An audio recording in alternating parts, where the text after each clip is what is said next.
Hi, I'm Michael P. Coleman, Director of Content for Brother Be Well. Today, I'm talking with Isaiah Aitolu. He's a fourth-year California State University student and member of the Pacific Islander community. Isaiah has been a presenter at the Asian Pacific Americans in Higher Education Conference.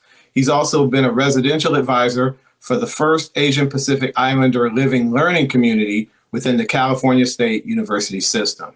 He's a huge advocate for Pacific Islander students in higher education. Isaiah joins us today to share details of his journey toward positive mental health. Hey, Isaiah, welcome to Brother Be Well. Hello, Mike. Thank you for having me. It's great to have you. Looking good, by the way, there on camera, young man. Thank you. Thank you. You as well. Thank you. Thank you.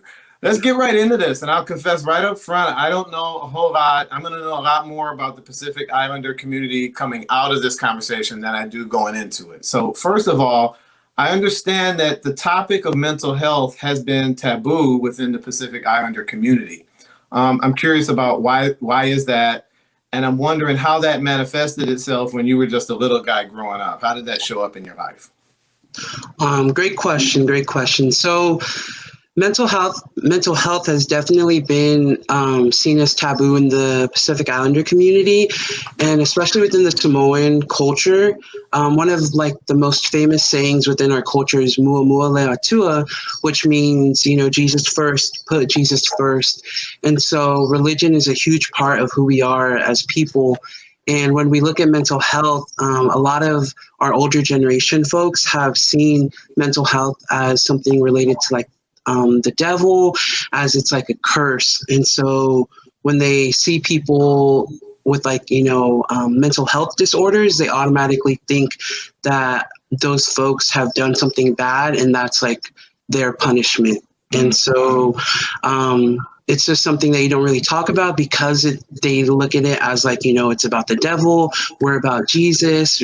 We don't want to touch that. We don't want anything to do with that. And so for me, growing up, being taught that, I never acknowledged it. I just a lot of things, you just, what you're feeling, you just keep it with you because you don't want to kind of have any relations to what you see people feeling with depression, anxiety, bipolar, all of those different disorders.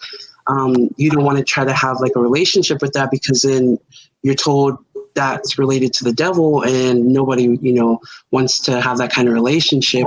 Sure. And so just growing up, you just put on a smile, you put on your best face and you just go through with life, with whatever's happening, no matter what it is, you just keep going.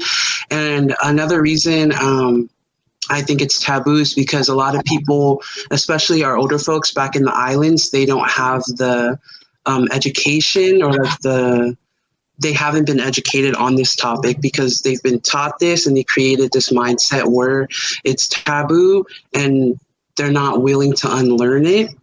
And so with coming here to the United States, a lot of them are our parents, our grandparents, they're stuck in that mindset. But for us, younger generations, we're able to see that this is an actual issue going on in different communities.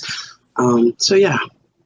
For many of us, it's such an interesting comparison. You've got the Pacific Islander community. It sounds like there's some similarities with a lot of other communities, but that sense of tradition, I think, might be a thread that kind of connects many of those ethnicities and many of those other communities. Right.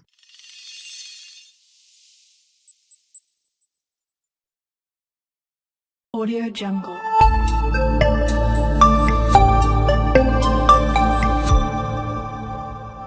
Audio Jungle.